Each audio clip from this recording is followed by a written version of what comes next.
শত্রু আজবন্য সুযোগ খুঁজে হন্য, খামছে ধরে কখনো সবুজ লাল, দূর আকাশে উড়ছে শকুন পাল, খামছে ধরে কখন সবুজ লাল। ছাত্র দল এখন আর ছাত্র সংগঠন নেই, মেয়াদ উত্তীর্ণ কমিটি আর 10-20 বছর ধরে কমিটি না হওয়া আদু ভাইদের দিয়ে ক্যাম্পাস পরিচালনা করছেন, ক্যাম্পাসকে আপনারা রক্তাক্ত করে তুলছেন। আজকে এই সোহরাওয়ার্দী উদ্যানে যে শহীদ পরিবার আর জুলাইয়ের আহত যোদ্ধারা এখানে উপস্থিত হয়েছেন, তারা কারো করুণার জন্য এই সোহরাওয়ার্দী উদ্যানে আজকে জমা হয় নাই। তারা তাদের অধিকার আদায়ের জন্য কণ্ঠস্বর হয়ে ফ্যাসিবাদ হয়ে যারা উঠতে চায় তাদের বিরুদ্ধে অবস্থান নেওয়ার জন্য এখানে এসেছে। সংগ্রামী উপস্থিতি, আমরা বলতে চাই ফ্যাসিবাদ হচ্ছে ক্যান্সার সদৃশ একটা রোগ। এই রোগ যাকে পেয়ে বসে প্রথমে সে বুঝতে পারে না, যখন লাস্ট স্টেজে পৌঁছে যায় তখন তার আর কিছু করার থাকে না, কেমোথেরাপি দিয়েও তাকে কেউ বাঁচাতে পারে না।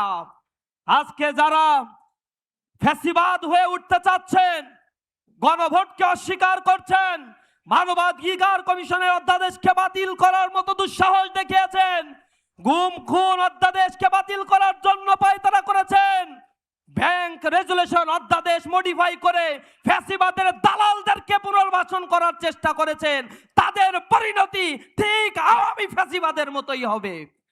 আজ জুলাই যোদ্ধাদেরকে আক্রান্ত করা হচ্ছে।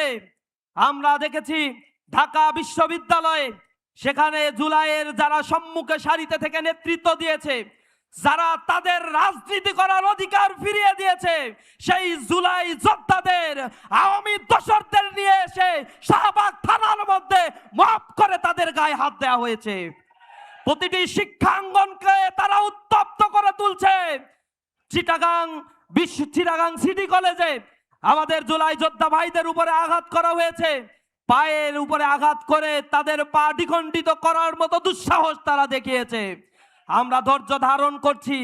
আমরা বলতে চাই, আপনারা যে মসনদে বসে আছেন এটা শহীদের রক্তে গড়া মসনদ। এই মসনদের সঠিক ব্যবহার না করলে তা ভেঙে তছনছ হয়ে যাবে।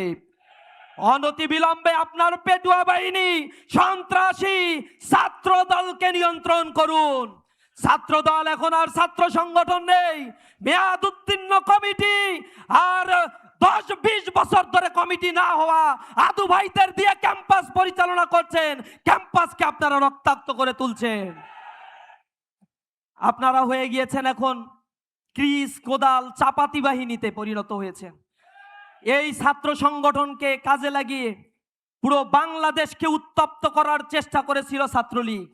তৎকালীন সময়ের ফ্যাসিবাদের একজন মন্ত্রী বলেছিল ছাত্রলীগ রাস্তায় নামলে নাকি কেউ জায়গা পাবে না থাকার। ঠিকই তারা বাংলাদেশ থেকে বিতাড়িত হয়েছে। আজও যদি তারা জুলাইকে অস্বীকার করে, ক্যাম্পাসকে উত্তপ্ত করে, সাধারণ ছাত্রদের অধিকার নিয়ে চিনিবিকেনে গণরুম গেস্ট রুম কালচারকে ফিরিয়ে আনার জন্য চেষ্টা করে, আমরা আমাদের ভাইদেরকে বলে দিয়েছি বইছে বাতাস বৈরি, তৈরি থেকে তৈরি, একটি ডাকে নামতে হবে মাঠে, আবার তুমুল ঘামতে হবে মাঠে। শত্রু আজবন্য সুযোগ খুঁজে হন্য, খামছে ধরে কখনো সবুজ লাল, দূর আকাশে উড়ছে শকুন পাল, খামছে ধরে কখন সবুজ লাল। আমরা রাস্তায় নামার জন্য প্রস্তুত আছি, অপেক্ষা করছি তোমাদের শুধরানোর। শুধরে যদি না যাও তাহলে পরিণতির অপেক্ষা করো। জুলাই যোদ্ধারা আজ একত্রিত হয়ে শাহবাগ পৌঁছান থেকে যে কণ্ঠস্বর উচ্চকিত করেছে, সমর্থন দিয়ে যারা এখানে সমবেত হয়েছে, সরকারকে বলতে চাই তাদের এই আওয়াজগুলো বোঝার চেষ্টা করুন।